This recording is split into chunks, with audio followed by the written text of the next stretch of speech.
Muy buenas noches. Les doy la bienvenida a nuestro conversatorio, el cual habíamos puesto en stand-by por las elecciones y para ver los resultados. Esta noche tenemos el honor de tener como invitado al doctor Enrique Gómez. Les agradezco que cuando se abra el piso para preguntas, usen 2 minutos, no hagan comentarios para que así puedan todos participar. El moderador de este conversatorio es Camilo Gallardo.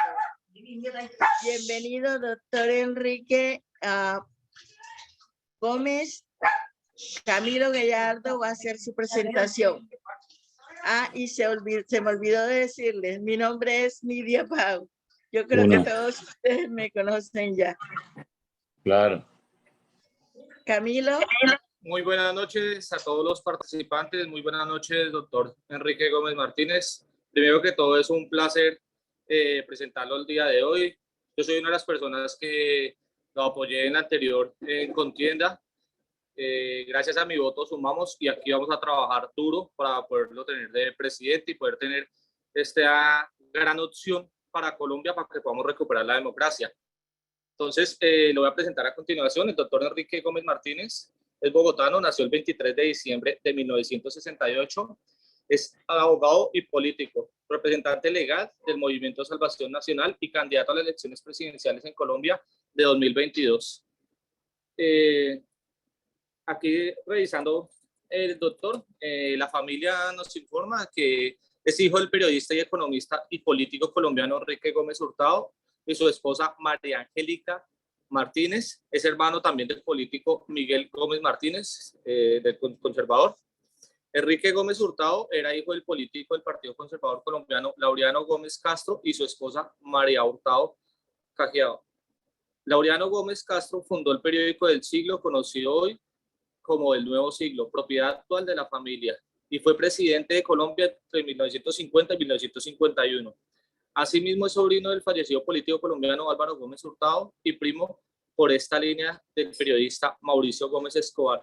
Su tío fue importante político del Partido Conservador Colombiano a mediados del siglo XX y fue 3 veces candidato a la presidencia, una de ellas por el Movimiento Salvación Nacional.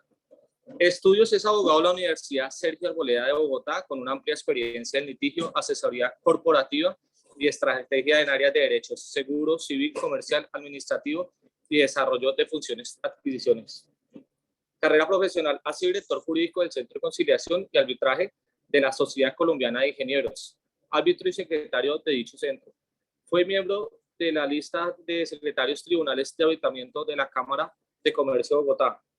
Ha sido gerente general de la revista Síntesis Económica, director administrativo del noticiero 24 horas y docente universitario en las áreas de Derecho Laboral, Colectivo y Derecho Indiano. Fue profesor del CESA, miembro de la Asociación Colombiana de Derecho de Seguros, ACOLDESE.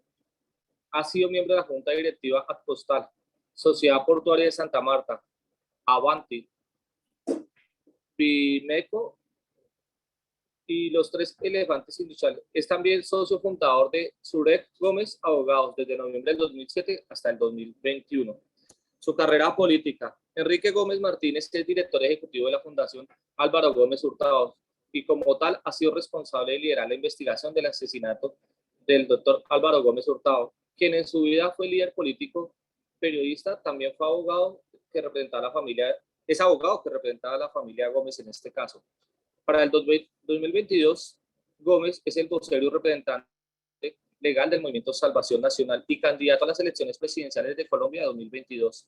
Por ese motivo fue que fundó su tío en el año 1990 y defiende principalmente una reforma integral a la justicia con la finalidad de declarar y reducir trabas y excesos de garantías. Es un plan económico basado en la reducción y regulaciones y trámites para crear empresas.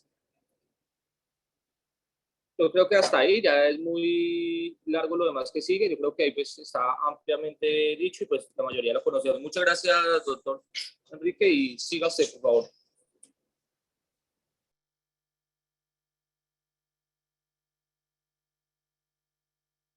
Buenas noches, José Camilo. Un saludo a Nidia, a Laureano y a los demás organizadores, pues y a todas las personas que nos acompañan en el día de hoy.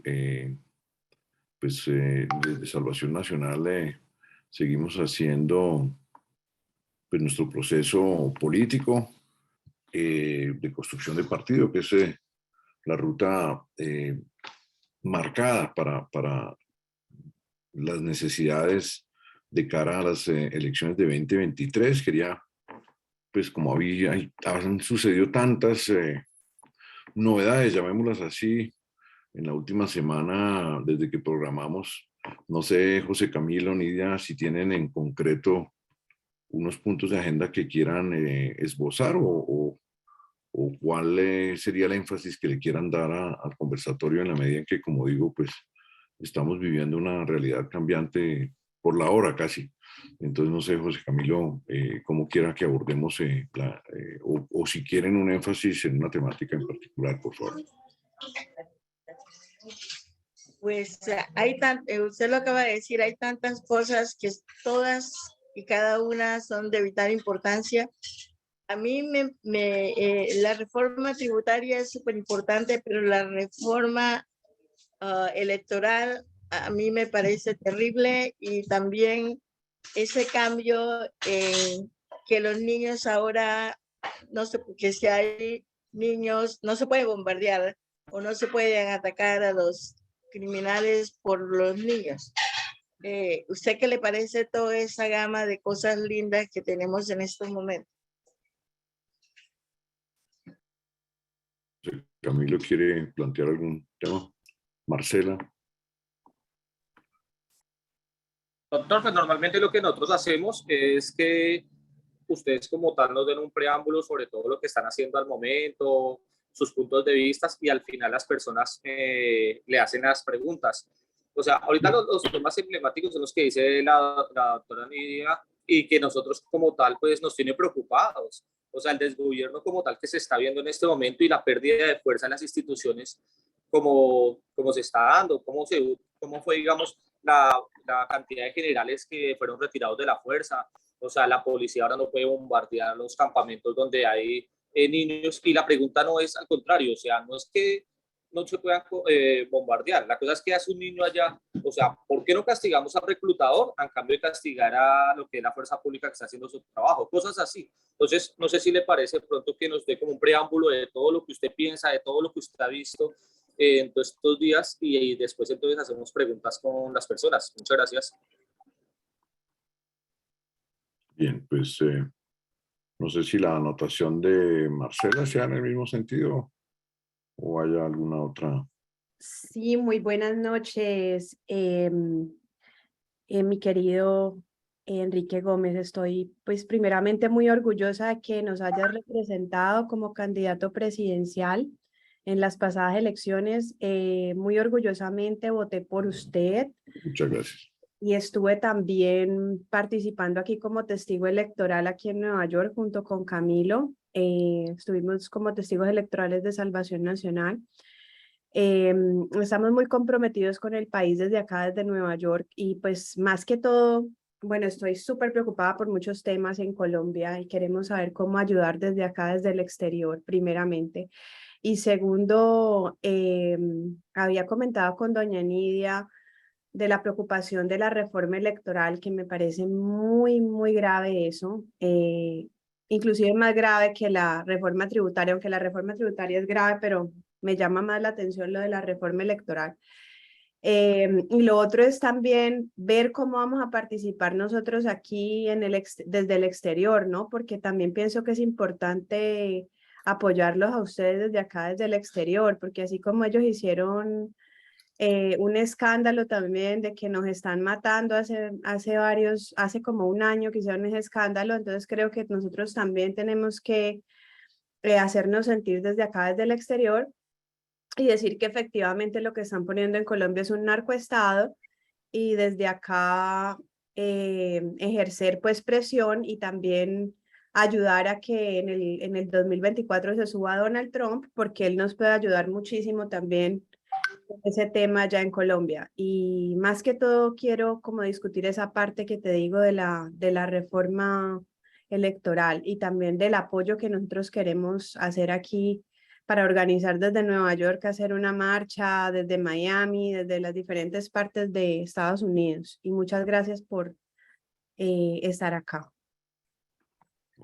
Marcela, gracias por el apoyo y en el pasado ciclo electoral y obviamente de acuerdo con la necesidad de seguir vigentes en la acción política en el exterior, en relación con construir partido también en el exterior y con obviamente la generación de escenarios de opinión que permitan pues de alguna manera hacer contrapeso al proceso que viene adelantando el nuevo gobierno de Gustavo Petro. A ver, pues algunas consideraciones generales en relación con el tema de reforma electoral, pues yo creo que el concepto Nidia como tal, Marcela, es equivocado. Existe una multiplicidad de proyectos en este momento dentro del Congreso. Algunos, pues, que como ustedes conocen, habían fracasado en la legislatura anterior por vicios de forma, que es el proyecto, digamos, principal de reforma y de integración del Código Electoral. Hay algunos proyectos dispersos en lo que uno podría llamar la bancada de gobierno y una iniciativa que recién fue presentada el día jueves por parte de el gobierno nacional, con unos temas muy antiguos, digamos, y otros temas novedosos en las posibilidades de superar unas críticas que yo he acogido también de tiempo atrás en relación con la circunscripción nacional de Senado y con el tema de listas cerradas y disciplinas de partido. En ese escenario, pues realmente lo que hay es como un sancocho, si usted se acoge a la ley quinta, pues el destino de estas cuerdas de reforma electoral pues es incierto en este momento. Digamos que lo único que hay claramente separado es una reforma que propone Humberto de la Calle como acto legislativo, como una reforma de contexto previo para efectos de poder abarcar una reforma mayor, digamos, desde el punto de vista electoral y que está en ese caso del acto legislativo centrada en la transformación de la naturaleza del Consejo Nacional Electoral en una entidad de alcance o de naturaleza jurisdiccional, segregando la sala especializada del Consejo de Estado en las materias electorales del Consejo de Estado y, digamos, unificando y creando una nueva jurisdicción electoral, que es la propuesta que de la Calle ha venido presentando a la opinión pública. Esa, como es un acto legislativo, pues tendría obviamente una ruta, en el reglamento del Congreso, una ruta separada de lo que yo llamo el sancocho, que es la propuesta del registrador Vega, que está de alguna manera vuelta a presentar sin cambios en relación con lo que se aprobó el año pasado y fue declarado inexequible por la Corte Constitucional, más unos 4 o 5 proyectos que están ahí que se van a pegar a lo del gobierno. Ahí opera pues una posibilidad de que esos proyectos se discutan en conjunto en comisión primera y que tengan comisiones de conciliación. Entonces, hablar de una reforma electoral específica en este momento creo que es bastante improbable. Lo que hay es como, insisto, la expresión que me ha parecido más adecuada sin duda es la del sancocho, porque lo que hay es pues un conjunto de iniciativas que lo más probable vayan a tener que ser concertadas por la unidad temática. Y en esa medida, pues estamos lejos de tener una idea clara de hacia dónde puede ir y cuáles de esos aspectos van a quedar de alguna manera consagrados. Mi visión general, pues en relación con lo que Vega ya había propuesto, eso fue aprobado por el Congreso, pero era un Congreso diferente porque fue el Congreso que salió o terminó periodo el pasado 19 de julio. Que tanto ambiente haya para lo que Vega había propuesto de reforma al Código Electoral, que tenía algunos aspectos que habían sido discutidos muchos años antes en relación con las funciones del Consejo, de la jurisdicción o de la organización electoral y de la registraduría, pues es incierto en este momento este nuevo Congreso con la tasa de renovación que tuvo, con la mayor presencia del pacto histórico, que tanto les camine a la propuesta de Vega y trate de impulsar un proceso, un proyecto alterno. Ese es un poco el estado del arte en este momento para efectos de la reforma electoral. Yo creo que, pues, como le digo, ahí hay unos aspectos sobre organización de partidos y fortalecimiento de partidos en los cuales uno piensa que puede estar de acuerdo. Son temas, como digo, muy viejos. Y pues vienen propuestas que no han calado nunca en el Congreso, como la de eliminar, o por lo menos desde 2005 que se aprobaron, eliminar la posibilidad de tener listas abiertas a corporaciones públicas de cualquier naturaleza. Entonces, es demasiado temprano, en mi opinión, en el juego como para especificar y hablar de que haya un solo proyecto, de que se logre una concertación en un solo proyecto, que es lo mandado por la ley quinta.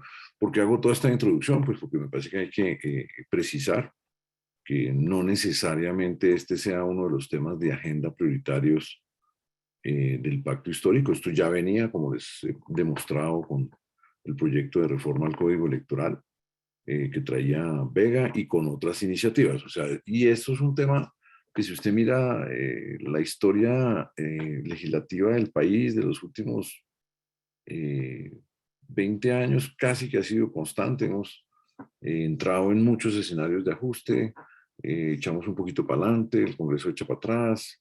En realidad, las grandes camarillas del Congreso, las grandes llamadas empresas electorales, pues no tienen mucho interés en que se modifique el status quo. En general, todo el mundo está insatisfecho con el Consejo Nacional Electoral, pero en la praxis, como el Congreso sigue designando a los magistrados, pues se genera este ente que es un ente como extraño, un ente que los magistrados no tienen compromiso de dedicación exclusiva, son nombrados por los partidos mayoritarios del Congreso.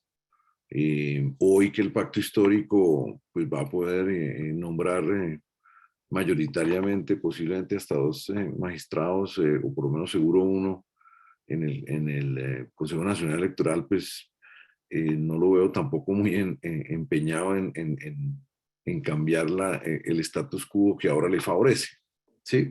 Entonces creo que en el caso de reforma electoral hay que estar atentos, hay que hacer la evolución de cómo se van concertando estas distintas iniciativas. Creo que son 5 las que van a estar efectivamente a nivel de plano de ley, no de acto legislativo, y pues es todavía muy incierto todo eso, cómo se va concretando, en qué queda una supuesta reforma electoral.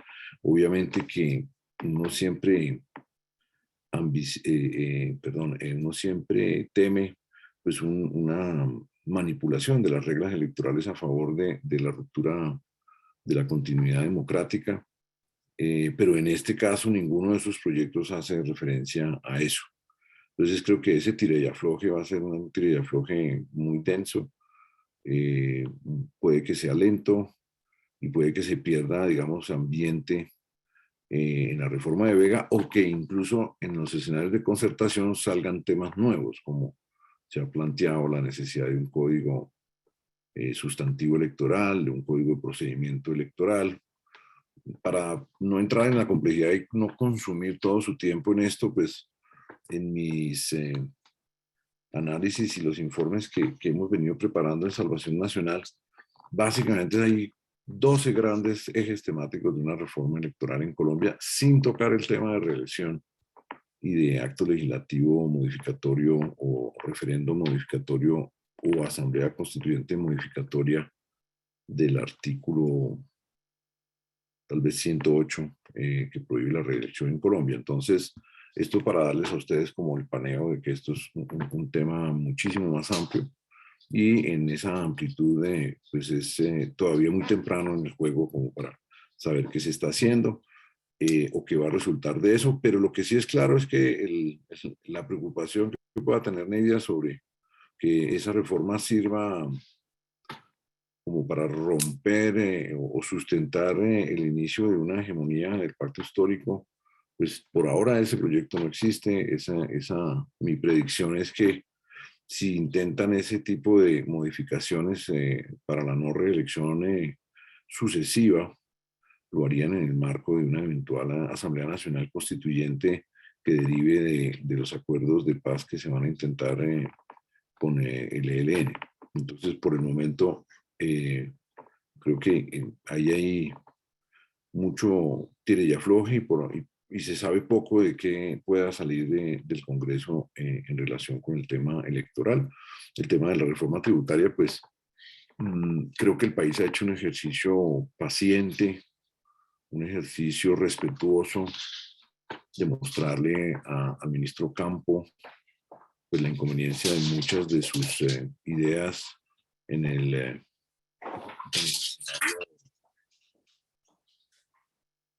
escenario de cómo mantener el ritmo de gasto. El problema tributario en Colombia no es tanto cómo subir los impuestos, porque hay pocos escenarios para subir los impuestos, porque hemos subido los impuestos en los últimos 6 años, pues con 4 reformas. Pues se ha subido muchísimo los impuestos ya de antes. Eso no es culpa de Petro, esa falta, digamos, de seriedad fiscal ya venía de atrás. Recordemos que de todas formas Duque hizo una reforma fiscal el año pasado muy gravosa en el sector productivo.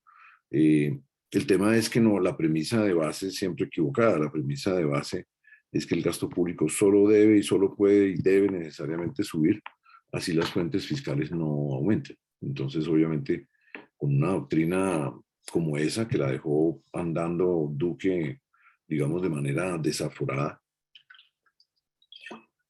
pues el país fondea sus necesidades fiscales en una proporción cada día mayor en deuda. Entonces, pues, como cualquier ciudadano que maneje de manera sistemática sus finanzas, gastando más de lo que genera o lo que produce y acudiendo a un crédito cada vez más costoso, pues necesariamente va a ir a una crisis fiscal.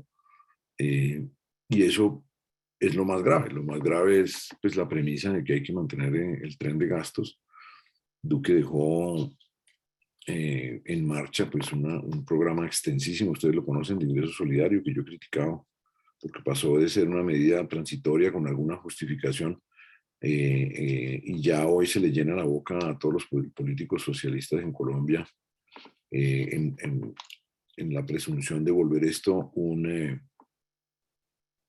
política de Estado, lo cual pues es no solo inconducente para combatir la pobreza, sino que además no se puede financiar ni se está pudiendo costear y fondear.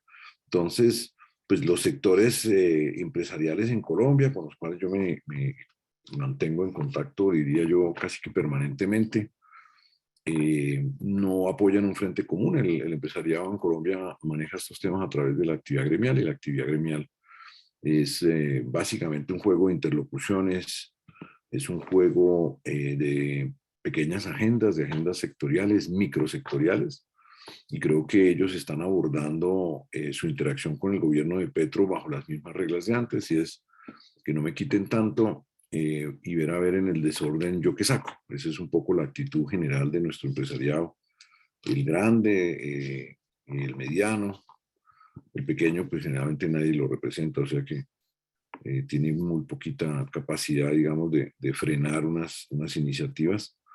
En últimas, la reforma se ha venido presentando como la reforma de los ricos. Eso en la práctica, en los números, tampoco es cierto, porque más del 60% o 65% de los recursos que aspira a recaudar de una manera u otra vienen de la actividad empresarial.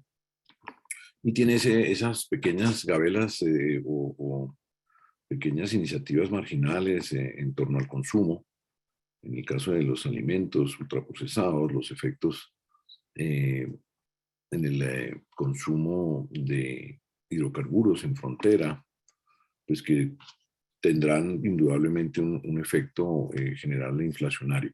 Más grave de todo, pues es una medida o un resultado o un efecto no fiscal, que es el desestímulo de la industria energética con el impuesto a la exportación de minerales y de combustibles fósiles, pues produce un efecto inmediato, rápido, destructor para la economía colombiana, y es que suspende y frena la inversión en el sector, que es una inversión indispensable para mantener la autonomía energética, que como todos los que más o menos revisen la crisis europea actual derivada de la guerra de Ucrania, pues la autonomía energética es esencial para la estabilidad económica. Recordemos que la energía más cara es la que no se tiene, y obviamente frenar en seco la inversión en gas, en petróleo, en la reapertura de frentes carboníferos, pues va a perjudicarnos desde el punto de vista estratégico, y obviamente pues solo puede tener un resultado, y es aumentar el costo del combustible en general y de la energía en general para el colombiano a nivel productivo y a nivel familiar. Entonces, pues la reforma parece una muy mala idea. Y en el tema de personas naturales, pues sí es cierto que técnicamente coinciden varios estudios en que la carga tributaria se puede aumentar a personas naturales. El problema es cuántas personas naturales mete usted en esa torta y cuánto le sube. Cuando usted le sube mucho a grupos muy específicos en nuestro país, generalmente se propicia informalidad, evasión, ilusión. Y en el caso de lo que propone Ocampo, lo más importante es que ese grupo al que quiere grabar ha venido generando un consumo que es esencial para mantener la economía andando. Entonces, pues sí tiene potencialmente en los presupuestos de las familias de más plusvalía en el país. Ya de entrada, yo no escatimo que incluso en el segundo semestre, antes de que se apruebe la reforma, la gente empieza a reducir el ritmo de gastos, porque si la gente sabe que le van a subir los impuestos en 2023, pues va a empezar a moderar su ritmo de gasto, y el efecto en la economía pues va a ser negativo. Eso le falta mucho camino. ¿Por qué? Porque el lobby empresarial tradicional pues sigue teniendo peso en el Congreso, en las bancadas tradicionales, y yo creo que Ocampo se va a contentar con algo que esté en el universo de los 15 billones de pesos. Eso no es inusual. Los ministros usan esos escenarios macro súper ambiciosos pues para negociar, y es también parte de ese juego político. El problema de fondo es el espectro de gasto, porque eso sí va a ir mermando la credibilidad del peso colombiano. Y obviamente entre toda esta avalancha de medidas, pues se genera mucho desestímulo en la alta plusvalía, en los fondos de inversión. Si se graban adicionalmente las acciones, los dividendos, pues la carga para inversiones en acciones o en títulos nominativos o en empresas, pues va a verse muy desestimulada, y eso solo tiene un efecto, y es que la gente saca o realiza o liquida sus inversiones en pesos, y para movilizar su capital a otros lugares del mundo, pues compra dólares. Y ese es un proceso que yo creo que va a irse presentando durante el segundo semestre.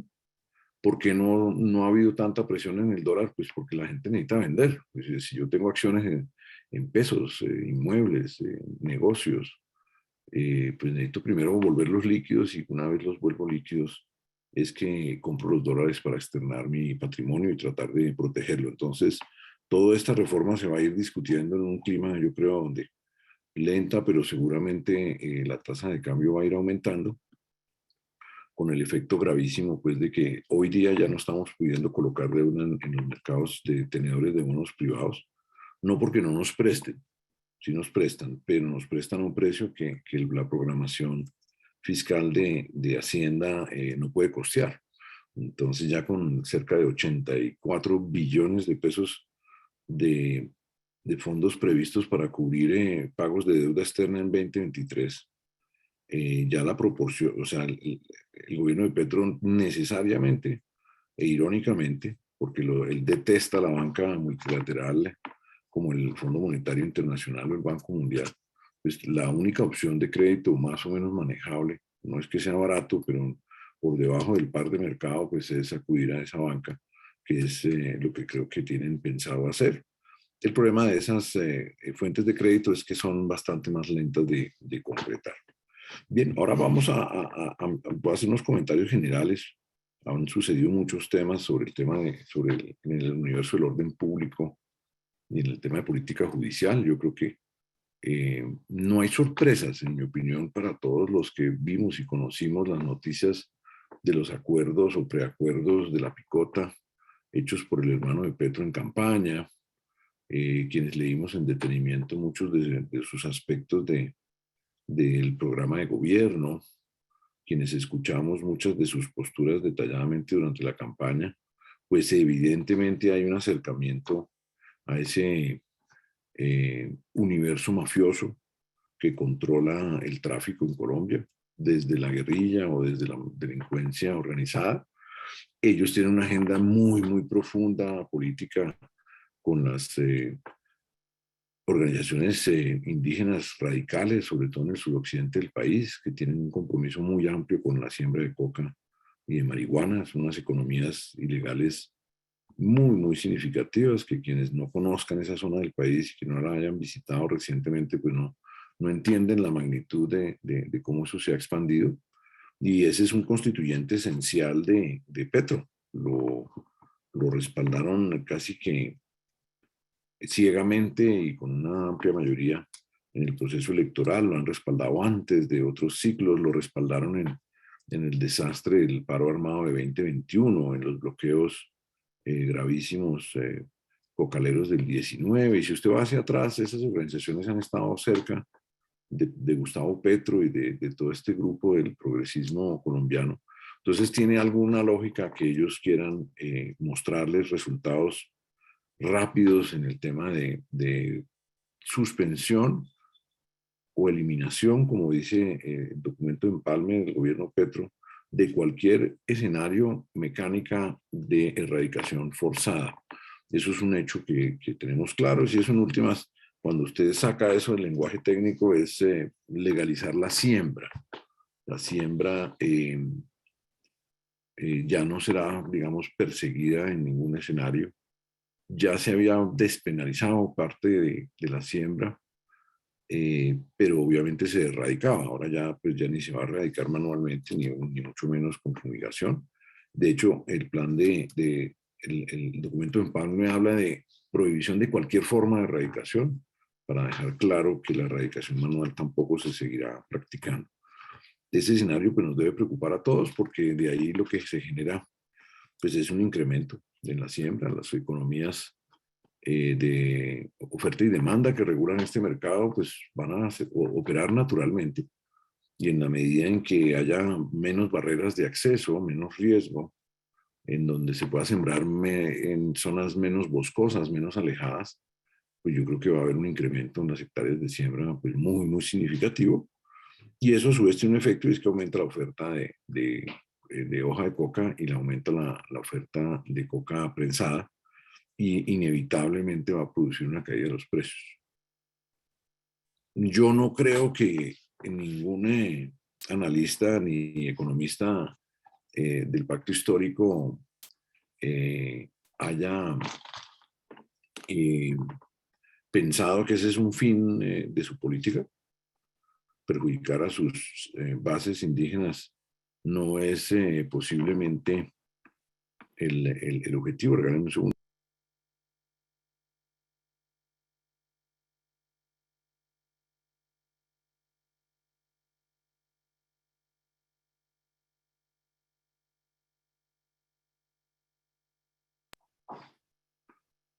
Yo no creo que ellos anticipen, les decía, disculpen en la interrupción, que sea bueno para sus amigos del CRIC y de las bandas de personas que se dedican a sembrar, o de la guerrilla, que el precio baje radicalmente, pero eso es lo que va a pasar. Cuando el precio baja y hay más oferta de una sustancia prohibida, por regla general, en el mundo mafioso, y esto no es simplemente en el mundo colombiano, sino en el mundo entero, lo primero que viene es una ola de violencia. Y las señales están ahí, las señales las vemos en las guerras de las bandas por las grandes ciudades del país donde hay buenos focos de consumo. Obviamente todos ustedes conocen el caso reciente en Bogotá, ¿no? Ahí se da por localidades, pues porque hay localidades que son localidades de más de 1 millón de habitantes, son casi ciudades, pero para el que busca un poquito más en detalle, pues hay una guerra muy, muy larga ya de casi 6 meses por el control de Santa Marta y el consumo del turismo de vicio, que es un consumo que ha crecido desgraciadamente mucho en la costa atlántica del país, en Cartagena, en Barranquilla, en Santa Marta, en La Guajira. Es un turismo de vicio que va aparejado de la prostitución infantil, y pues es la guerra entre la banda de los Pachenca y la banda del Golfo. Para que se hagan pues como la gente no está normalmente, no hay como un monitor de guerras mafiosas, pero yo sí le presto atención al tema. Vamos como en 400 muertos este año, solo en la zona urbana de Santa Marta por el control de las rutas de acceso a la ciudad. Y yo lo que veo es que ese patrón pues, se va a multiplicar en los núcleos urbanos en relación con el tráfico interno y en la ruralidad, donde están las cabezas, lo que se llaman cabezas de ruta, que es donde el traqueto finalmente compra y escoge la coca que va a meter por su ruta, pues también se va a producir en esos municipios que son cabeza de ruta, en Patilla, en Catatumbo, en Arauca, del Chocó, en el Golfo de Urabá, Turbo, pues las guerras ya están presentes en el terreno. ¿Por qué? Porque hay sobreoferta. Entonces, cuando hay 4 o 5 bandolas ofreciendo a un solo comprador y el comprador tiene poder, pues baja. Lo primero que hace es bajar el precio. Entonces, los que ofrecen, pues se ponen molestos y empiezan a matar a los demás, a los que están sacando la coca, y eso es violencia y más violencia. Entonces, creo que la ruta que escogió Petro es una ruta inadecuada. Nosotros habíamos planteado un escenario de diálogo bilateral con Estados Unidos en relación con la revisión del proceso de prohibición. Si no se elimina la prohibición, sigue habiendo el margen. Lo que pasa es que el margen baja y nadie entra a un negocio por un margen que se reduce.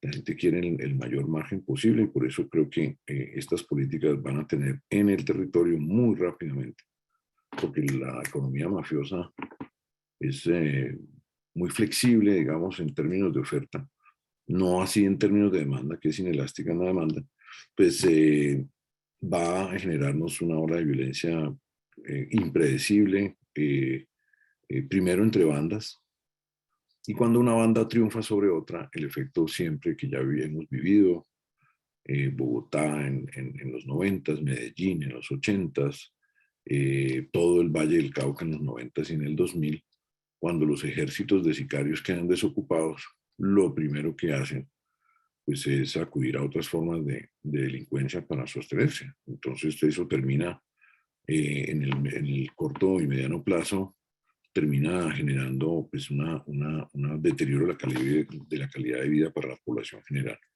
Sobre el retiro de oficiales de insignia en todas nuestras fuerzas públicas, pues creo que tiene toda la lógica. Yo lo he llamado la purga, está también anunciado. Lo que pasa es que a veces cuando vemos las cosas que tememos, pues vuelve y se nos genera el impacto, la desesperanza que eso genera del proceso, claro, que tiene que ver con cuadrilla nueva. Y pues a mí no me sorprende, la verdad, para nada que se estén purgando cursos por distintas razones. Uno, me envía un mensaje de intimidación.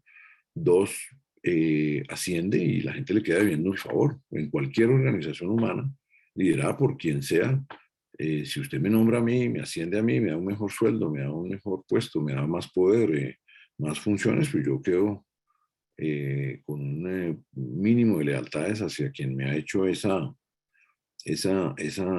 designación, ese favorecimiento. Entonces creo que era de esperarse. El impacto es alto, obviamente es más alto en las cúpulas que pierden su oportunidad, pero esas cúpulas pierden su oportunidad, pierden todos, porque quedar en la reserva de la fuerza pública en Colombia pues implica la inacción total. Que eso implique un deterioro de la capacidad operativa, ¿no? Por eso creo que lo que es relevante es profundizar con base en las doctrinas de Rodrigo Primi, que ilustraron gran parte de la negociación con las FARC sobre la simetría de fuerzas y sobre específicamente el tema de protección legal del juvenil o del menor adulto, que es la expresión precisa pues, para aquellos mayores de 16 años que quedan enlistados o reclutados en organizaciones criminales, y sobre la responsabilidad del Estado en la no generación de daño colateral en sus operativos en relación con estos ciudadanos, o con estos, no son ciudadanos, con estos seres humanos pues, de menores de edad. Pues eso ya venía la izquierda manejando eso cada vez que había un bombardeo táctico, con un objetivo, con una orden de despacho, pues se asumía en un proceso de aplicación del DIH un análisis de inteligencia para evaluar quiénes eran los objetivos que estaban en la zona de bombardeo, y pues eso tiene un rango de incertidumbre, porque pues obviamente no solo las situaciones son móviles, cambian en el tiempo y en el espacio, sino que no siempre la inteligencia puede precisar con claridad la edad de quien aparece como combatiente o está en una instalación como un campamento dedicado al combate. Entonces, al adoptar esta determinación, la izquierda también está siendo muy, muy coherente. Pero eso yo lo he venido diciendo, eso es un disfraz. Como bien decía José Camilo, pues seguimos en esa retórica de que los grupos al margen de la ley subversivos en Colombia no tienen que aplicar el DIH, pero la fuerza pública tiene que no solo aplicarlo, sino aplicarlo a una situación de extremo. El efecto más grande, digamos, en la práctica, es que primero, retóricamente eso es invencible, es muy difícil de discutir eso. Yo lo he hecho entre la prensa en los últimos días, porque pues ustedes siempre tienen en el trasfondo la acusación de superioridad moral, de decir es que tú quieres acabar con la vida de un menor de edad. Nadie quiere eso. Pero el efecto es el que nos debe preocupar, y el efecto es la reducción del volumen operacional y la profundización de la simetría forzada de medios de combate. Eso en español, para los que no tengan o no hayan tratado de entrar al universo del derecho internacional humanitario y el derecho de operaciones militares, pues es que la fuerza pública pierde su superioridad bélica. Y entonces, obviamente, el agente del Estado, el servidor público, que tiene que cumplir una misión, pues siempre busca, y es natural, y es así en todas las sociedades civilizadas, pues tener la superioridad bélica, pues para que no lo maten. Pues cuando usted le quita eso a la fuerza pública, pues la fuerza pública deja de combatir. Ya lo vimos con el Pacto de La Habana en un tema histórico, que era la renuncia a la utilización del calibre 7.62 en nuestros fusiles de asalto, que obviamente obligaba a las tropas a acercarse más a los guerrilleros para poder tener un impacto positivo. Y obviamente contra usted más se acerca, o si usted pierde un arma que tiene alcance más largo, pues se pone en riesgo.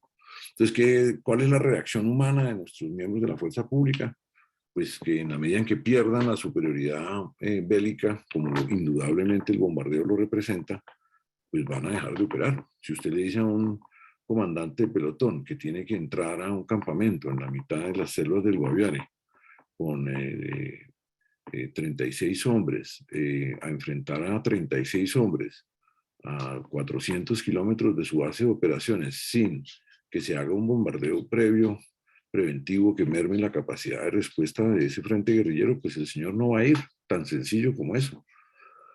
Va a pasar de largo, va a mirar para otro lado, va a coger un rumbo diferente y simplemente va a dejar a los guerrilleros tranquilos, que es lo que toda esta doctrina es lo que finalmente sucede. Eso es un poco lo que se busca y es lo que se va a obtener. Eso es lo que va a pasar, que es reducir el volumen de operaciones y en esa medida darle más espacio y capacidad a todas las organizaciones criminales, guerrilleras o narcotraficantes en todos los lugares del territorio nacional. Esa es un poco mi visión en este momento de lo que viene sucediendo en nuestro país y quiero pues darle a los organizadores la posibilidad de que nos le demos a los asistentes la posibilidad de preguntar ahí.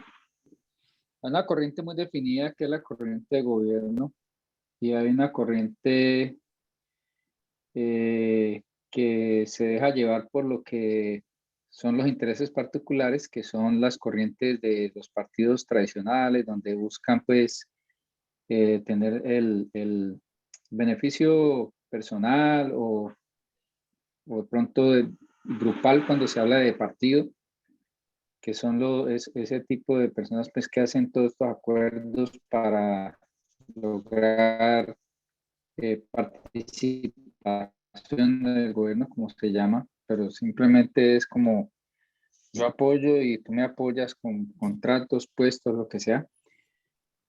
Y está la corriente de la derecha que el problema que yo le veo es que está muy como dispersa. No hay quien unifique todo. Vemos unos liderazgos que a mí me gusta mucho el liderazgo suyo, me gusta mucho el liderazgo de Fernanda Cabal, me gustan los liderazgos de algunos representantes de la fuerza pública que han salido, pero están un poco dispersos. Yo pienso que la derecha como tal debe unificarse como, no como partido, pero más bien como corriente, no solo por los temas de partido, pero por los temas ideológicos o de pilares que son los que hacen que una persona se identifique derecha. Por ejemplo, todos esos temas que están pasando con aborto, con el tema de ideología de sexo, todo este tipo de situaciones que de pronto hacen que la gente se encasille dentro de un tipo de ideología. Entonces hay que trabajarle más a eso y ponerse un poco más de acuerdo todos en, pues, ¿para dónde vamos todos? ¿Para dónde van todos? Si uno ve 2, 3 cabezas o 2, 3 liderazgos que dicen, bueno, estamos aquí, estamos unidos en esto, eso haría que la gente pues como que se una en ese mismo sentido. Yo quisiera saber cómo están ustedes, pues yo sé que usted, la votación suya, a pesar de que es representativa, porque usted no lo vimos en debate ni nada, solo votamos por usted los que pensamos que tiene una buena propuesta. ¿Cómo están ustedes tratando o cómo se están uniendo pues para ver cómo lideran este movimiento? Nosotros nos reunimos periódicamente de los distintos partidos que se mantienen en la oposición, líderes de opinión importantes que también lideran el proceso. Nos apoyamos en la discusión de los temas técnicos en unos paneles de expertos que nos ayudan a generar resúmenes y argumentos pues en relación con los proyectos de ley que han ido avanzando. Realmente pues por ahora el tema más importante es el tema económico. A mí sí me ha dado la importancia de hacer esa coordinación en línea con lo que usted ha señalado. Yo no creo que deba haber consensos absolutos. Yo creo que los matices en la oposición también son válidos. Para darle una idea, pues fíjese la coherencia de cambio radical en el tema de tributaria. De pronto ellos van paso a paso definiendo sus procesos, pero tenemos buen diálogo con el senador Luna, quien está siendo como el vocero más articulado de ellos. Entonces, creo que la forma en que lo hemos venido adoptando es generar comunidad de argumentos. Uno se sienta, dialoga, generalmente tratamos de hacer estas reuniones presenciales en su mayoría para tratar de analizar la dialéctica del pacto histórico, actualizarse en la posición de las bancadas y hacer ajustes de mensaje. Sobre un liderazgo único creo que es un error. Aquí esto es un proceso largo, es un proceso de oposición de que va a ser desgastante, riesgoso, y nosotros pensamos que contra más líderes haya empujando para el mismo lado, vuelvo y digo, con sus matices y sus diferencias, es mejor para la democracia, es mejor para el país, y es más duro para la administración Petro. Yo por eso me opuse y le pedí precisamente al presidente Uribe que no se dejara nombrar de jefe de la oposición por parte de Petro. Él ha estado activo, pues no tan activo, pero ha hecho ya algunas manifestaciones. Pero creo que nos sirve más como demócratas, pues la diversidad.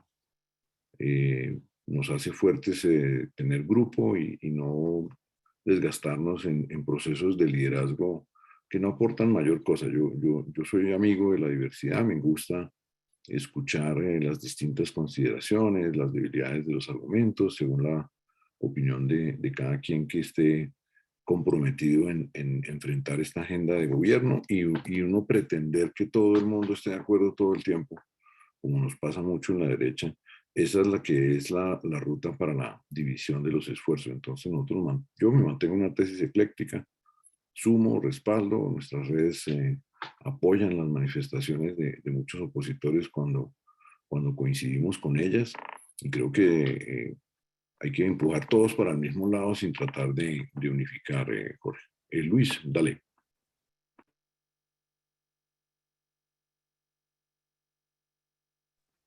Luis. Luis, buen día. Muy buenas noches. Don Enrique, en mi pregunta me he enfocado yo tengo varios grupos en Colombia, sobre todo en el área país antioqueña, de donde soy, y me gustaría saber su posición o su opinión acerca de, se ha escuchado mucho, sobre todo en Antioquia, de la posibilidad de que vuelvan las autodefensas, pues, en una manera de decir. ¿Cuál es su opinión al respecto? Gracias. Pues ahí hay como todas las generalizaciones son peligrosas, ¿sí? El tema de paramilitarismo en general pues ha tenido distintos matices a lo largo de la historia. Me llama la atención que usted use la expresión autodefensa, ¿cierto? Porque por lo menos quienes hemos estudiado el periodo de la década de los 80s y de principios de los 90s, pues sí se encuentra, digamos, sobre todo del Magdalena Medio hacia el norte y hacia occidente, pues un lazo común entre el proceso de autodefensas que enfrentaba el acoso en esa época de la guerrilla, principalmente las FARC y ya llegando al Bajo Cauca del ELN, con lo que vino a volverse en los 90s los ejércitos para proteger rutas del narcotráfico, ¿sí? Entonces, digamos que la denominación autodefensas es, por decir algo o decirlo menos, polémico. Yo creo que en algunas regiones del país, en los acuerdos de La Habana, efectivamente redujeron, digamos, la incidencia de las prácticas de acoso guerrillero. Me refiero al abigeato, me refiero a la vacuna, me refiero pues obviamente al secuestro. Me refiero también un poquito al tema de a veces pasaba el bloqueo de las vías, ¿no? Que había que los peajes de distinta naturaleza. Yo creo que en eso hay que ser objetivo y reconocer que en muchas zonas del país, por lo menos las FARC, abandonaron esas prácticas.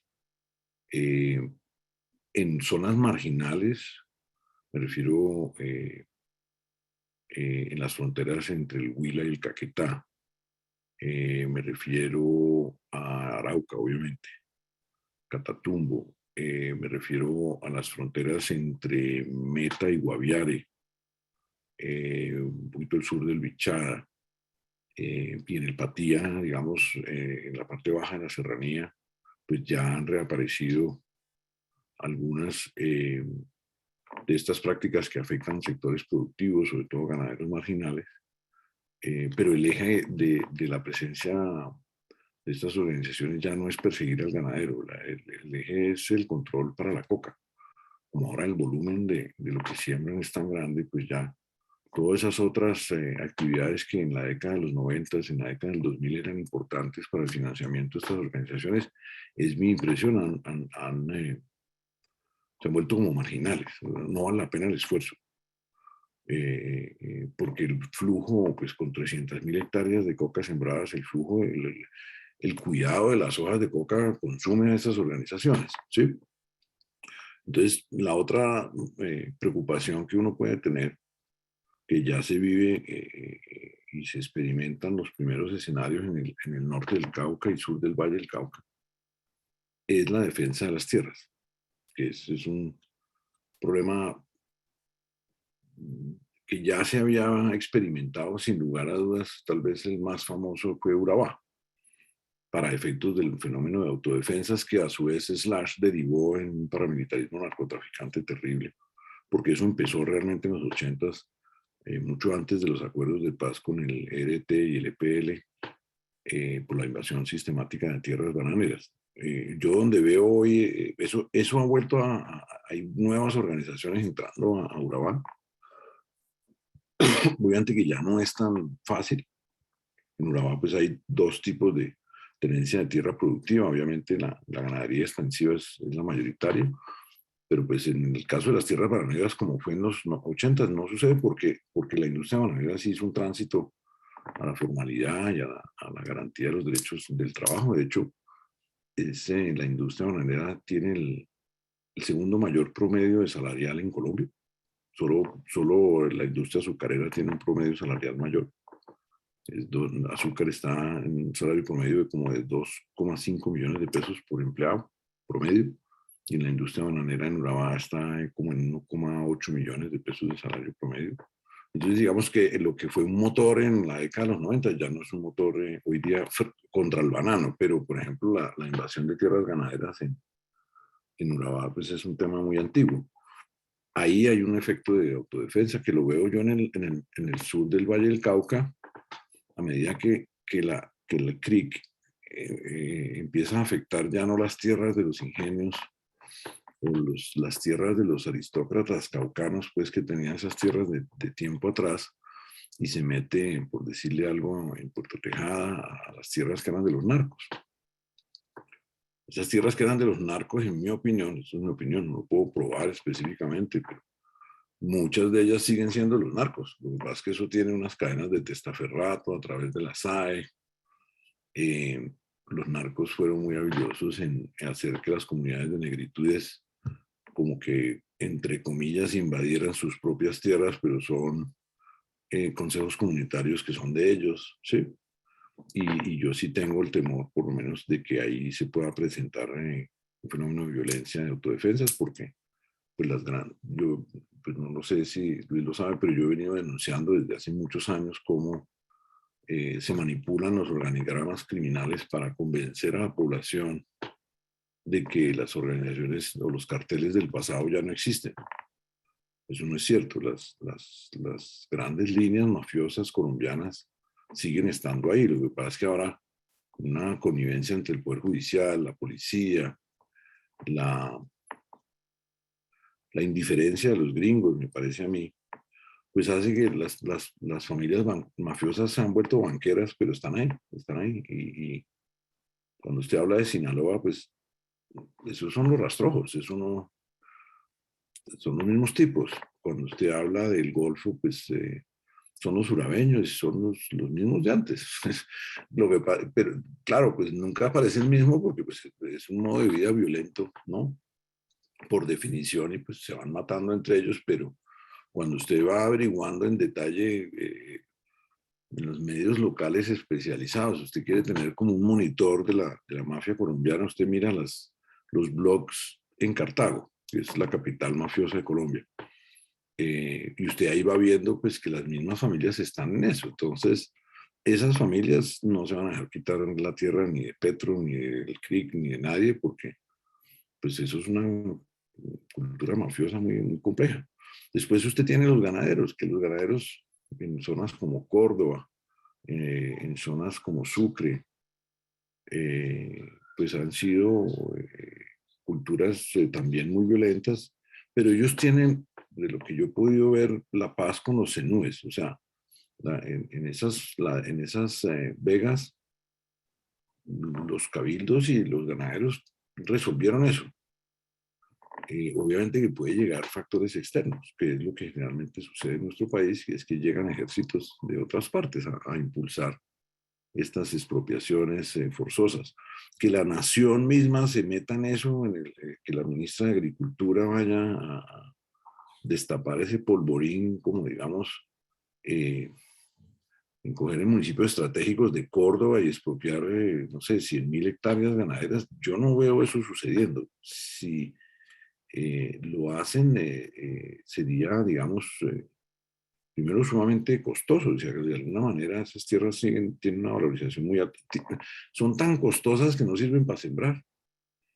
Que se ha vuelto un fenómeno especulativo. La retención de tierras por distintas razones hace que esas tierras tienen un CAPEX, un valor patrimonial muy alto, no declarado porque no pagan impuestos, casi ninguno de esos. Yo creo que la ruta, lo que yo he venido sugiriendo en un diálogo que tengo con ganaderos en todo el país, la solución para la ganadería en Colombia es la formalización. La formalización, primero que todo, impositiva, en términos de valoración predial, en términos de factura electrónica, la correlación entre las guías de despacho de animales y la facturación. Yo he propuesto que ese sea un proceso gradual para que no le saquemos capital de trabajo al hato ganadero, que al contrario de lo que va a suceder ahora, necesitamos que crezca. Si se prohíben las exportaciones, pues va a reducirse el hato, se va a empobrecer el sector y no solo vamos a sufrir más inflación, sino que vamos a dejar una cadena de valor grandísima, porque la cadena de valor de la ganadería en Colombia es muy grande, y vamos a generar más escenarios para ese tipo de fenómenos como las autodefensas, porque la gente cuando usted la presiona, pues se defiende, y eso es lo que yo temo. Entonces yo he venido haciendo como un diálogo de para el otro lado, decir, vea, esto es una industria que es muy, muy provechosa, si da para formalizarse, hagamos un proceso de formalización fiscal progresiva que permita tener mejor genética, mejores pastos, generar inversiones para densificar el hato. Yo obviamente que respaldo la exportación de carne, que ha sido un bálsamo para muchos ganaderos, porque pues cogen buen precio y estimula toda la cadena, porque toda la cadena pues tiene en mente que puede vender a 12, a 13.000, a 14.000 pesos kilo en pie. Y eso pues justifica entrar y justifica comprar hembras, ¿sí? Entonces yo espero que el gobierno aterrice un poco en esto. A mí me gusta que ellos piensen pues en la cadena de proteína. Es que la gente come la carne porque le gusta y porque la necesita. Entonces afectar la industria cárnica en Colombia, y ahí me refiero a todas las proteínas, pero obviamente las proteínas industriales como el cerdo y el pollo, pues son mundos diferentes. Ellos tienen la obsesión es con el ganado vacuno. Yo lo que espero es que no haya decisiones radicales ahí y que este gobierno entienda que más o menos el 85% del hato ganadero en Colombia tiene menos de 40 cabezas por propietario, ¿sí? Y son pues ganaderos, muchos de ellos pues pequeños, y que toda la agricultura de Colombia, la única fuente de ahorro real que tiene es el ganado. Y todo agricultor que siembra cualquier cosa, su efectivo lo mete a rentar en el ganado, que es lo único que hay, porque es que en el campo no hay edificios para arrendar, ni hay bolsa de valores, ni la gente tiene que guardar el dinero en algún lado. Y eso, este tipo de iluminados pues, que nos van a gobernar durante estos 4 años, pues no lo entienden. Yo creo que en la medida en que ellos se den cuenta que la industria ganadera en Colombia es de base amplia, que ese mito del gran terrateniente, que es como de las películas, una cosa ahí como de la novela brasilera, eso, pues sí los hay, claro, hay una gente muy grande. De hecho, hoy día el hato se está consolidando, grandes operadores como Cárnica están integrando y son, ¿no?, tenedores de 100.000 cabezas y tal, y esos son unas multinacionales, no es un señor con un sombrero y y un perrero y un revólver de oro que es como el imaginario de ellos. Eso no existe. Las hay, claro que sí hay familias ganaderas importantes, pero no en volumen de cabezas, digamos, de un hato ganadero de 3.200.000 cabezas, esos grandes, esas extensiones latifundistas grandes, digamos, tenedores de más de 1.000 cabezas, es menos del 5%, menos del 3% del hato. Y están sacrificando menos. El sacrificio viene desde el pequeño, las guías, cuando usted ve la estadística de las guías, es el pequeño propietario el que está sacrificando, porque hay buen precio, ¿sí me entiende? Entonces muchos, como son inversionistas de ocasión, pues son especulativos cuando el gran ganadero le interesa mantener su hato en el largo plazo. ¿Por qué llegué ahí? Porque las autodefensas, sin duda alguna, nacieron en el universo ganadero del Magdalena Medio, eso es un hecho histórico, y pues me llama la atención su referencia a esa palabra. Yo rezo para que no vuelva a desatarse ese tipo de violencia, porque con una fuerza pública desestimulada, pues más propenso es a la ocurrencia de estas iniciativas, ¿sí? Y eso siempre termina perjudicando a los más débiles.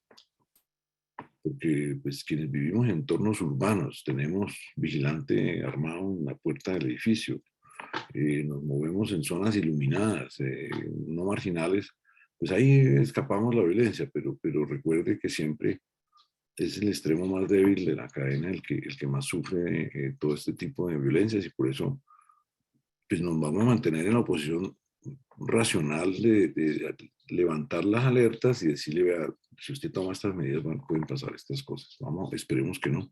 Una pregunta, las personas que no votamos por el gobierno que fue elegido, no estamos siendo representadas en la misma proporción en el Congreso. Y mi pregunta es la siguiente: ¿qué oportunidad tenemos para que las elecciones de Congreso sucedan después de las elecciones presidenciales? Y que no terminemos en un juego en que el partido que gana o el candidato que gana, todos los demás partidos se ponen a literalmente, excusen la expresión, como a ordeñar la oportunidad, y las personas que definitivamente queremos algo que esté más balanceado, pues no vemos el contrapeso. ¿Existe alguna posibilidad de que eso se invierta y que uno, cuando vote por un senador, sepa su posición, si está o no con un presidente, Sí. y que eso lo balancee? Porque creo que la base de toda esta discusión es: si tuviéramos un Congreso donde la posición estuviera definida de que no están a favor del candidato que ganó, pues todos entenderíamos que el país tiene menos riesgo de descuadernarse, pero hoy, como están las cosas, pues esto es una feria para los congresistas y le estamos colocando la cosa muy fácil para que sencillamente expriman hasta la última gota de lo que la oportunidad de no tener responsabilidades con sus votantes les permite. Sí, bueno, eso como unidad temática, digamos, en el análisis de la problemática electoral se conoce como calendario electoral. Porque, como decía, en nuestro estudio pues tenemos 12 ejes temáticos, es sumamente denso. No es de sorprenderse, pues, porque obviamente la democracia la hemos construido como un sistema complejo, y eso está bien, eso es bueno en principio es bueno. Lo que pasa es que nuestra clase política sí tiene una tendencia a manipular cualquier regla que usted le ponga. Y pues toda acción genera a su vez una reacción. Todo cambio normativo pues genera una adecuación, y eso es natural en cualquier sociedad. En el caso de la política, el establecimiento político, cuando yo era joven, yo soy más viejo que usted, se hablaba del caciquismo. Cuando se analiza la política del siglo XX, de la primera mitad del siglo XX, de la segunda mitad del siglo XIX, pues ya veía usted que cuando usted ve los escritos políticos de Caro y ve los escritos políticos de Laureano Gómez y de Alfonso López Pumarejo, de Alberto Lleras, el problema del caciquismo ya existía. De hecho, esa es una institución cultural más que política, que viene de la forma en la que la corona española se relacionaba con sus inmensos territorios, ¿no? El rey no tenía capacidad de hablar con todas las comunidades indígenas, y entonces el rey propiciaba el caciquismo. El sistema feudal era una forma de administración, en últimas. y eso quedó ahí. Entonces, los caciques, que son aquellos que están en el territorio en relación con un Estado ultracentralizado como el nuestro, pues tienen una lectura desde abajo, digamos, ellos miran el Estado a nivel central desde su óptica personal. Entonces, siempre que les proponen reformas políticas, ellos las distorsionan. Para entrar en lo concreto en el tema de calendario, pues las opciones que se han discutido son las de la simultaneidad entre la elección de la Cámara Alta y la Cámara Baja, es decir, del Congreso, con la elección presidencial.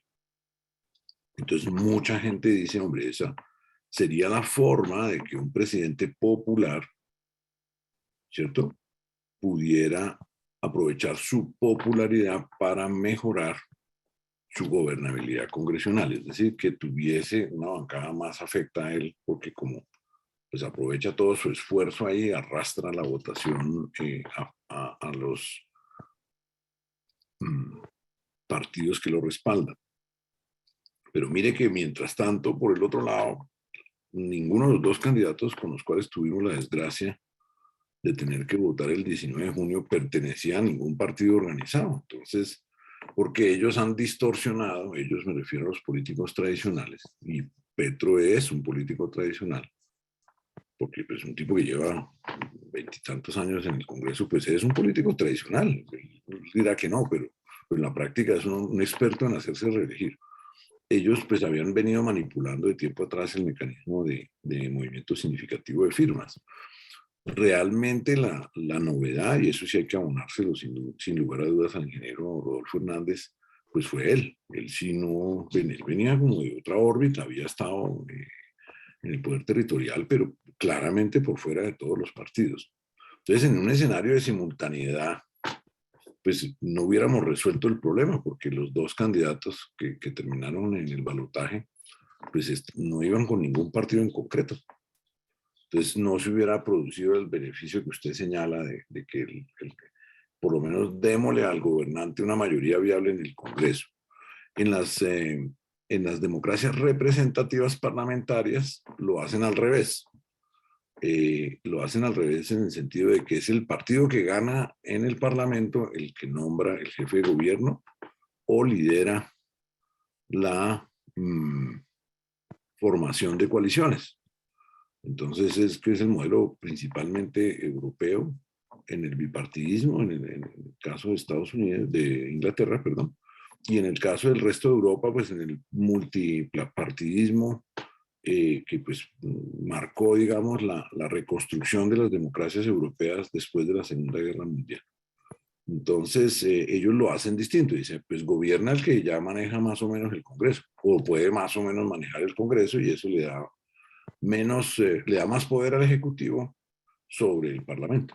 Aunque también allá, o sea, eso que usted ve ahí en Italia, o usted ve en Alemania, eso es también un muñequeo fuertísimo, que de pronto no es como lo nuestro, que es el puestico y los contratos y la entidad descentralizada, y a veces es más referido a temas de política, pero que hay muñequeo, hay muñequeo. De hecho, si no hay muñequeo, pues no hay control de los poderes. El muñequeo es una expresión del control entre las ramas del poder público. Me refiero al muñequeo a eso de que te quieres que te vote esto, y eso sucede a ustedes que viven en Estados Unidos, me imagino pues en su mayoría, pues lo ven allá también sucede. Allá, y entonces los representantes directos del pueblo pues frenan a este ultrapoderoso representante del Ejecutivo. Entonces, yo veo la ruta distinta, yo veo la ruta por la vía del fortalecimiento institucional, y es doloroso para mí decirlo, porque en el desespero con los partidos tradicionales en el 90, Álvaro Gómez creó Salvación Nacional para salirse de lo que él sentía era como un ambiente de gamonales políticos en el conservador que no lo dejaban hacer la política que él quería. Y él, antes de su asesinato, escribió un ensayo, pues que ahí está para la historia, que se llama así, Democracia sin partidos. Después de haber sido un hombre de partido durante 50 años, ya estaba desesperado de la institucionalidad partidista, y un poco el concepto de movimiento, él sí fue innovador, no sé si lo recuerden algunos de ustedes, con lanzarse en el 86 con un movimiento que se llamaba Participación Nacional. Y fue el primer candidato presidencial por un movimiento político, no un partido, porque él ya estaba diciendo que los partidos solo responden a la lógica de los gramonales, vamos a coger otra ruta. Entonces se volvió un escenario que hoy yo, 30 años después, ¿sí?, creo que los partidos y su institucionalidad siguen siendo indispensables. Entonces, ¿cómo lograr que el Congreso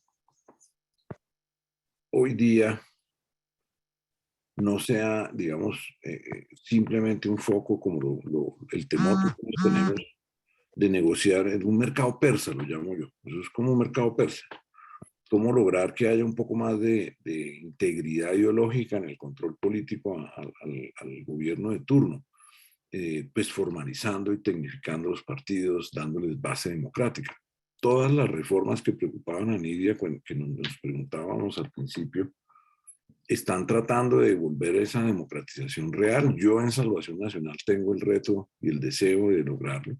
Es sumamente difícil, porque todo el aparato está pensando es no en democratizar, sino en parcelar, porque el poder de hacerse elegir es un poder muy grande. Entonces, pues, es un reto enorme.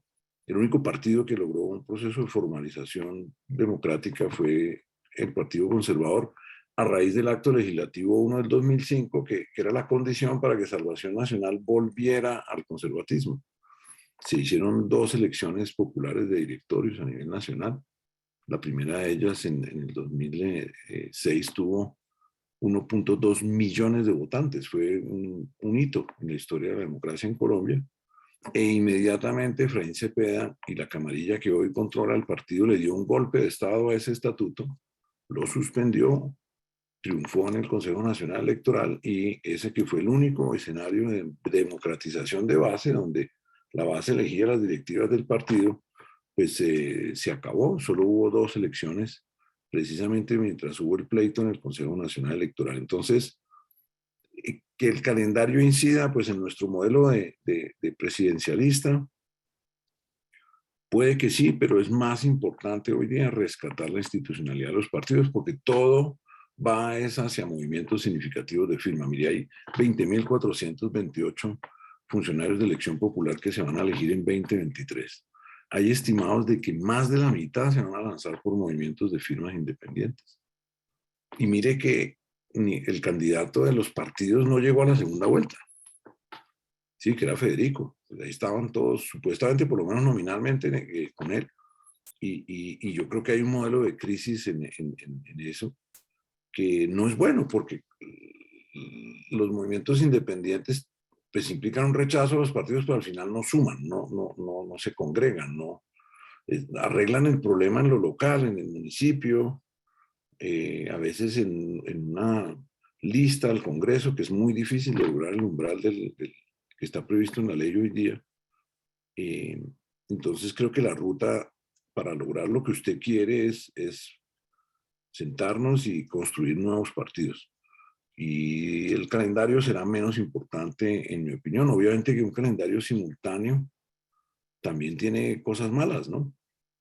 Porque también pone al candidato en las manos de los congresistas. Entonces, ese balance no es sencillo. Y en Colombia toda regla que usted pone, la gente le encuentra el rompedero, le encuentra el salidero o la distorsión. Y claro, los que llevan décadas haciéndose elegir, pues son los que más saben de reglas electorales. Entonces, cuando digamos, el país de opinión trata de modificar eso, la academia trata de modificar eso, el país político, que es el que sí sabe cómo se hacen las cosas en el día a día de la política, siempre lleva las de ganar. Esas son mis reflexiones, pero es un tema interesante, es un tema complejo. No hay regla general, pero vale la pena seguir trabajando. Siguiendo la línea de los congresistas, bueno, el Partido Conservador, yo no soy conservadora, soy del Centro Democrático, pero el Partido Conservador a mí me defraudó enormemente, no entiendo por qué está allí. Los otros podrían estar ahí porque son más cercanos a al pacto. Pero bueno, hablando específicamente, casos como el de este señor liberal senador que afortunadamente no alcanzó a llegar al Senado por lo del problema que tuvo de Caldense, no recuerdo el nombre, que está en la cárcel, que está No, investigado, que sí, tiene un grupo de parlamentarios que deben estar todavía en el Congreso, que ya los han nombrado. senador Castaño.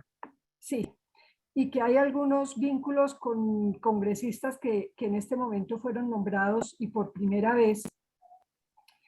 Yo no entiendo cómo un congresista, pues si ya estaba este señor investigado y ya se sabía muchas cosas acerca de él, no sé por qué estos congresistas no han sido todavía denunciados o encarcelados o investigados. Y también el caso de Piedad Córdoba me llamó mucho la atención que estando ella enferma, va Roy Barreras hasta la clínica a posesionarla. Eso es como, esa es la parte que uno no entiende como ciudadano y que le da, perdóneme, rabia con el Congreso, es que si, por ejemplo, una persona del sector privado está enferma, aunque ya esté aprobado su cargo, pues tiene que esperar a que se alivie o se mejore para poder ir a tomar el cargo y empezar a devengar un sueldo y a trabajar.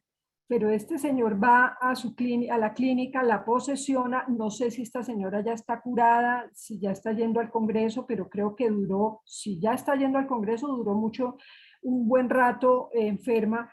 Entonces, yo no sé, esas son como los defectos y los problemas que uno ve, como esos muchos, pero por dar ese ejemplo, son cosas que, ¿por qué no se reforman en ese sentido? Que sea más claro, más transparente lo que es un congresista en todos los aspectos. Pues, mire, toda la legislación está construida pues, para favorecer a los bandidos. Eso no es culpa de Petro. No, no, no. Yo no estoy decepcionado del Partido Conservador, al contrario, creo que es claramente lo que yo esperaba del Partido Conservador. Yo por eso, que sí soy de raigambre conservadora, no milito en ese partido, porque es un partido que no piensa sino en el beneficio de su camarilla electoral y parlamentaria. Me parece que ellos solo tienen un denominador de política, que es estar con el que gobierne, no importa si es el mismísimo demonio, a ellos no les interesa eso. Sobre el tema de inhabilidades, incompatibilidades para posesionarse de la credencial, ¿sí? Pues en el caso de Piedad Córdoba, hasta donde yo sé, yo la estoy tratando de hacer declarar ante la JEP hace más de un año y medio y me ha mamado gallo, digamos, sistemáticamente con distintas herramientas para no declarar. Como yo la he visto pues recientemente, sí parece enferma, pero no tiene una inhabilidad absoluta.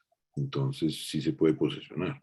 ¿Por qué la posesionan? Pues para que no, porque eso tiene unos plazos y unos términos, y obviamente pues para que entre en nómina, sino cómo se ganan sus dietas parlamentarias.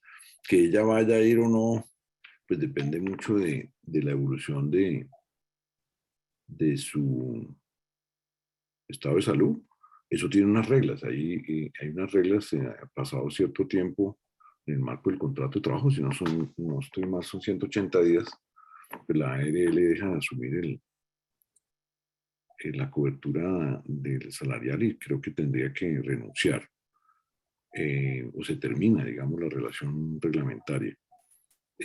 Sobre los bandidos, pues yo creo que Castaño no se ha posicionado, no podría posicionarse porque está privado de la libertad. Eso no inhabilita la curul, ellos lo hicieron sabiendo que lo iban a vincular. Es decir, el Partido Liberal, y esa es un poco la discusión que teníamos con el anterior hablante, tal vez con Luis, era que los partidos que el Partido Liberal quería los votos de Castaño, 60.000 votos para mejorar su desempeño electoral. Sabían que lo iban a meter preso. La Gaviria no lo excluyó de las listas, a sabiendas pues de que ya era público pues todos los actos de corrupción terribles con los cuales lo están acusando, y esa es la clase de cinismo que tenemos que acabar, ¿no? Y por eso pues se ha hablado mucho de la reforma política. Ellos pues no, de esa reforma política que permita precisamente una democratización. Entonces, vamos a ver qué hay en ese sentido, ¿no? La ley ya impone la democratización y los partidos no han querido hacerla. Es difícil de hacer y tampoco es una garantía la democratización de que las instancias éticas dentro de los partidos funcionen. Yo no conozco ni una sola decisión del Partido Liberal de carácter ético contra Castaño. Lo que ha dicho el expresidente Gaviria es que él se atiene al resultado de la investigación penal, que es el cinismo de siempre. Todo el mundo sabe que el señor es un bandido, pero como no tiene condena. Y nosotros en nuestra campaña a la presidencia y al Senado planteamos precisamente que en el marco del acuerdo sobre lo fundamental, lo importante es el comportamiento ético. Y acudía siempre yo a una sentencia, a un juicio de Álvaro Gómez que era muy, muy claro, y era que la sociedad colombiana se pervirtió el día en que entregó la moral a los jueces. La moral es un ordenamiento diferente del ordenamiento jurídico. Y en la medida en que diferimos el juicio moral al juicio judicial, pues todos estos bandidos se acogen del garantismo del debido proceso y del garantismo de las formas del juicio para impedir los efectos morales o del juicio moral de la sociedad sobre ellos. Entonces, pues Castaño sí es un sujeto inmoral, pero resulta que todos lo sabemos, todos en el ordenamiento moral estamos claros de eso, pero no tiene efectos sobre él porque él dice, ah, sí, pero hasta que no me condenen yo aquí estoy. Entonces creo que ahí hay una revisión grande que debe hacer la sociedad colombiana de tratar de imponer nuevamente a la actividad política la capacidad de hacer juicios. ¿Por qué? Porque los estatutos de los partidos y los códigos de ética muchas veces están referidos a la tipificación de unas conductas que no tienen efecto sobre el militante o el electo, en este caso el titular de la credencial, sino cuando ya existe la condena penal, y esa es parte de la ambigüedad moral pues que nos tiene Luz Helena en este.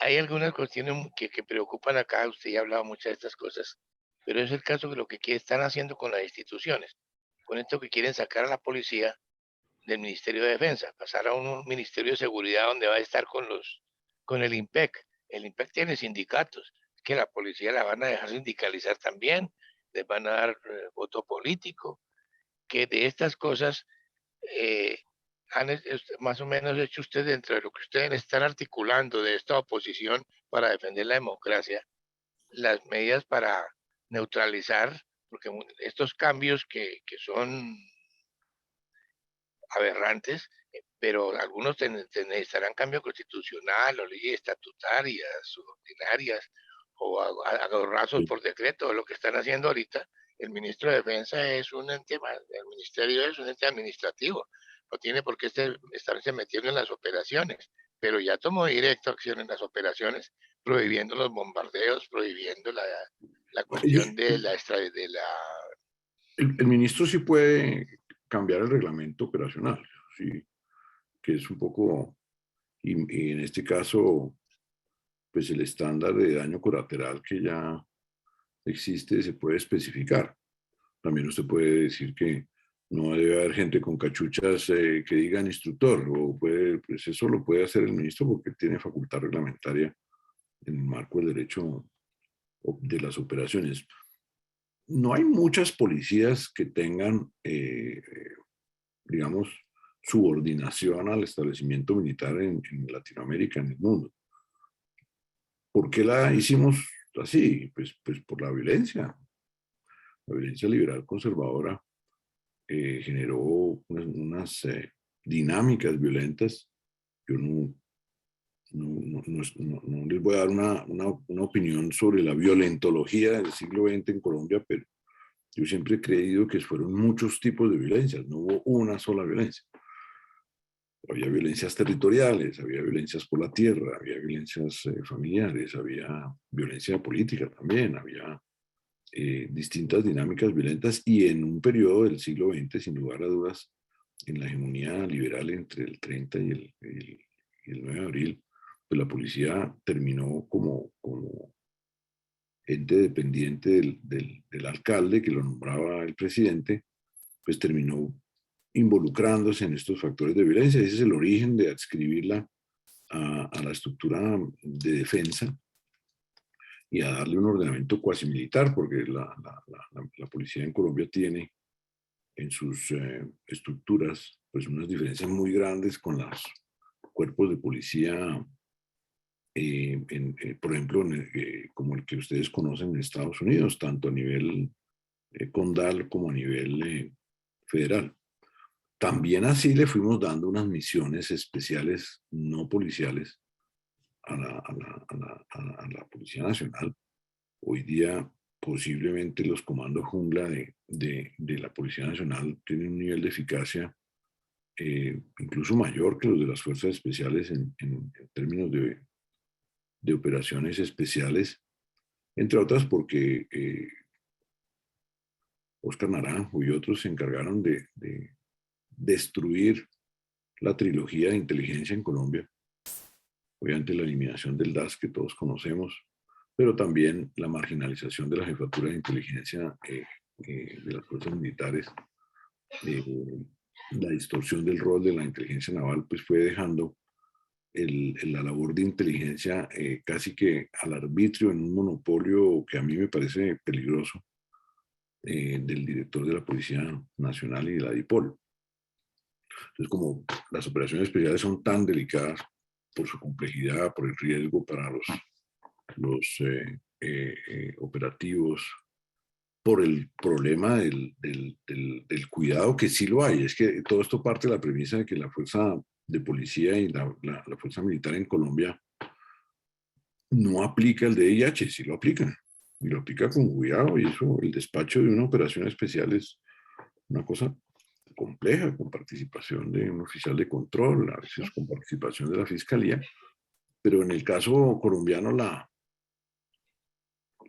el poder de inteligencia estando en la policía, pues la interacción es más fluida entre las fuerzas de choque de la policía con su propia DIPOL, que a veces con las fuerzas especiales. Por eso creo que tienen un mayor volumen de operaciones, y casi toda la subversión en Colombia es narcotraficante. Entonces, pues la policía llega a esos operativos por el narco, como así la fuerza militar llega por el control del territorio. ¿Qué quieren lograr ahí? Yo creo que todo eso va hacia el universo de generar un contrapeso, digamos, desde el punto de vista de la capacidad operacional, y generar un debilitamiento en la lucha contra el narcotráfico, que es el telón de fondo del que hablábamos al inicio de esta charla. Al inicio de esta charla es no erradicación de ninguna mano, de ninguna naturaleza, que es la legalización de la siembra, de alguna manera la trivialización cultural del consumo, por lo menos en el caso de la marihuana, y toda esta teoría de que Colombia se va a volver rica exportando marihuana, aceite de grado farmacéutico y cáñamo de marihuana, y que la coca se supone que es un producto mágico. Eso es carreta, no hay ninguna industria de valor agregado alrededor de la cocaína. Eso ni va a existir. Eso es un rastrojo que tiene pues ese atributo. Es un alto componente alucinógeno. Entonces yo sí veo que parte del plan es debilitar la capacidad operacional del Estado como un todo, que tiene, pues en el caso de la fuerza pública, esas dos grandes ramas, la operación desde lo militar o la operación desde lo policial. No hay nada en concreto tampoco. Ellos no han dicho cómo un ministerio de pacotilla, como el Ministerio del Interior, y digo que es de pacotilla porque es de los ministerios menos técnicos, porque en Colombia hay ministerios muy técnicos, muy buenos. Yo he interactuado con el Ministerio de Salud, eso ahí hay funcionarios de carrera. El Ministerio de Defensa tiene un paquete de funcionarios de carrera muy buenos, el Ministerio de Hacienda, ¿sí? Yo peleo mucho y desprecio mucho la institucionalidad del Ministerio de Educación, pero la hay, ¿sí me entiende? Ahí hay, o sea, 300 tipos que llevan 20 años fracasando con reformas extracurriculares, curriculares, pero ahí están. El Ministerio del Interior no hay nada. El Ministerio del Interior es el ministerio de los lagartos y de la política y de la manipulación del Congreso. Entonces, ¿cómo le va a dar usted a una microentidad que no tiene profundidad institucional el manejo pues, de 280.000, ¿sí? Efectivos, más personal de apoyo, más sanidad policial, ¿sí? Más los fondos? O sea, eso se dice fácil, pero vaya hágalo, ¿no? ¿Cómo hace usted con un enano para administrar a Goliat? O sea, entonces incluso, si bien la Policía Nacional tiene bastante autonomía en el universo del Ministerio de Defensa, hizo un manejo endógeno que Álvaro Gómez lo criticó. Álvaro Gómez buscó una solución intermedia entre lo que pretende Petro y lo que existe, que era el nombramiento de un alto comisionado para la policía. Es decir, que dentro del Ministerio de Defensa hubiese civil, como un viceministerio, de cuenta, tenía esa capacidad, pero con autonomía, es decir, que no era dependiente directo del presidente, por eso se usó la expresión de comisionado, para que la policía, para que hubiera un control civil independiente del Ejecutivo sobre la policía. Esa propuesta la trabajó mucho antes de su asesinato. Como todo lo de Álvaro era novedoso, apuntando a un problema que es viejo, porque es que esta discusión no es nueva, esta discusión existe desde que yo tengo edad, no sé número desde cuándo la recuerde, pero sin duda alguna en los 80 ese tema ya estaba sobre la mesa. Y también el otro tema, que no está en la agenda de Petro, pero que yo pensaría que va a surgir, que es la descentralización de la organización policial. En el marco de la profundización de la descentralización político y administrativa, que sería agregarle a las capacidades de nuestros alcaldes y gobernadores la administración y formación de su fuerza policial. Quienes hemos estudiado el fenómeno en México, que es un país con problemas y patrones culturales similares al nuestro, la ruta ya sí es esa, ya la policía es municipal y existen cuerpos de policía federados y cuerpos de policía estatal. Y pues a ellos les ha ido hoy día con el problema del narcotráfico, les ha ido muy mal. Mi opinión, ahora sí. En un universo donde no resolvamos la prohibición, no desmontemos las organizaciones mafiosas, creo que se protege más la institucionalidad, a pesar de todo, con un mando central sobre la policía. Con una capacidad, con una asimilación a cuerpo militar bajo la estructura de mando centralizado, porque el riesgo de corrupción, el riesgo de desorden operacional sería muy alto si lanzamos toda esta reforma en un ambiente como el actual de mucha violencia, en un ambiente como el actual donde precisamente hay tantas exigencias de DIH, de protección de los derechos humanos.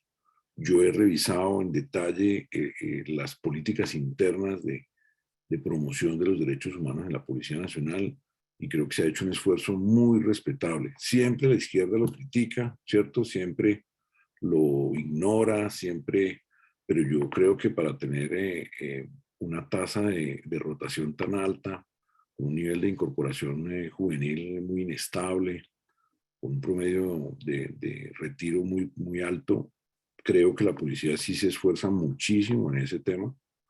En el garantismo, incluso yo diría que a veces es excesivo. y limita la capacidad de operaciones. Y mientras el policía está cumpliendo toda esta normativa de DIH y de derechos humanos de los ciudadanos y de debido proceso, pues los bandidos se escapan, ¿no? Y a su vez al pobre policía le toca el doble calor, el calor de no embarrarla y no colocarse en una situación disciplinable por irrespetar los derechos del ciudadano, y la furia de la comunidad por otro lado, ¿sí? Que está molesta con él porque no logra judicializar o no logra frenar a los delincuentes en lo local. Y les voy a dar un dato para cerrar. Esto es un dato increíble. Desde hace más o menos 10 años que yo vengo haciendo el seguimiento, en Colombia hay un linchamiento diario. Un linchamiento diario. Y más o menos el 50% de esos linchamientos termina en muerte. Y la estadística preocupaba muchísimo al gobierno de Santos. Y la policía ha logrado reducir eso. Es decir, uno de las preocupaciones, sobre todo a nivel urbano, de la Policía Nacional es impedir que la gente haga justicia por su propia mano. Y la policía le mete a eso una energía increíble y se ponen en riesgo, porque cuando las comunidades la cogen con un delincuente en flagrancia, en delitos, sobre todo, pues en distintos tipos de delitos, en homicidio, en abuso sexual de menores, en ese hurto agravado, pues la comunidad sale a matar al delincuente y la policía se pone en riesgo defendiendo y evitando pues que se produzcan este tipo de linchamientos. Y ya las estadísticas están hoy día a favor precisamente del avance que han logrado ellos en eso, a pesar de que muchas veces pues los jueces terminan soltando a la gente. Entonces, ellos no tienen mucho, yo creo que tienen el propósito, no veo cómo lo van a implementar. Tendrían que reformar agresivamente el Ministerio del Interior. Yo creo que es un mal momento, suponiendo que fuera bueno, digamos que lleguemos a un consenso y digamos, chévere, que la policía haga un tránsito de una institución de militar, semimilitar, a una institución de manejo y mando civil. Este no sería el momento. Cuando usted tiene 300.000 hectáreas sembradas de coca, la criminalidad en crisis, la justicia tan débil, el sistema carcelario tan débil, me parecería un suicidio intentarlo, pero como ellos, la utopía que los mueve no responde a razones ni es racional, pues mucho me temo que esa es una de esas victorias tempranas que ellos sienten que les va a representar políticamente, electoralmente, mucho caudal. Entonces yo creo que van a seguir adelante con eso, mero, así no sepan bien cómo lo van a hacer. Quiero agradecerles que nos hayan acompañado, enviarle a los organizadores, como siempre, un gran saludo, los quiero mucho, apoyen el proceso de salvación nacional desde allá, remítanos militantes, remítanos candidatos, gran saludo a Laureano, gran saludo a Nidia y a todos los amigos que han hecho esto posible, y sigamos construyendo partidos, pongámosle fe, no llorar sobre la leche derramada, acción política en primera persona, acción política cotidiana. Quiero mucho. Buenas noches. Muchas gracias por estar, Enrique Gómez. Esperamos volverlo a tener en este conversatorio y seguimos trabajando. No lloramos más sobre la leche derramada. Un abrazo. Chao. Y lamentaciones tampoco. Muchas gracias.